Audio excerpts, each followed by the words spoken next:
La conférence des forces vives de la nation sur le système de rémunération des agents de la fonction publique se tient depuis ce matin.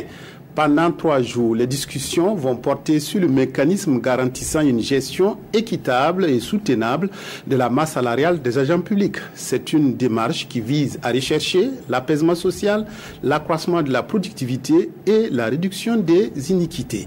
Isaka Ouedraogo, Nyarkiteda, reportage.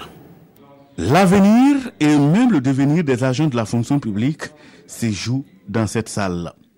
Les vestes apportées seront taillées par des forces vives de la nation, convoquées sous l'arbre à palabre pour trouver des solutions aux problèmes brûlants de l'heure. Les critères objectifs doivent être pris en compte pour la détermination des rémunérations, notamment le diplôme, la qualification, la durée de la fonction, le niveau du travail, la pénibilité du service public en cause. L'impératif de sécurité juridique doit être la variable d'ajustement des solutions et de leur mise en œuvre. Les principaux concernés sont divisés. Les uns sont pour et les autres s'opposent radicalement. En tous les cas, 26 organisations syndicales sont présentes aux discussions et viennent pour défendre rien que les intérêts des travailleurs, a averti le porte-parole du haut de cette tribune. Nous sommes là pour défendre nos intérêts. Nous sommes là pour défendre l'équité et cela aussi a été dit. Il ne faut pas seulement vous adresser à la refonte. Ça aussi c'est une refonte pour permettre effectivement à ce qu'il y ait une équité, une justice dans le traitement salarial.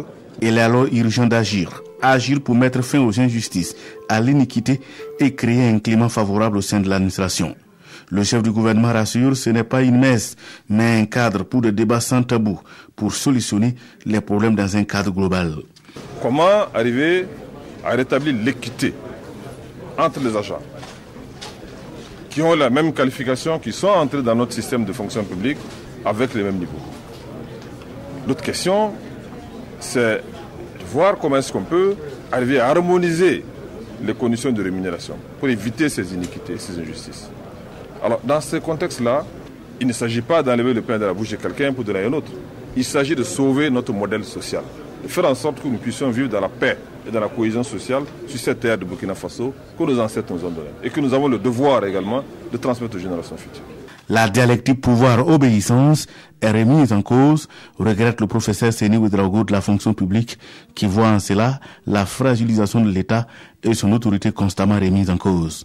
Divulgation des secrets professionnels, défiance de l'autorité de l'État, publication de données à caractère personnel en violation du droit constitutionnel, bref, les sont suffisamment graves selon le gouvernement.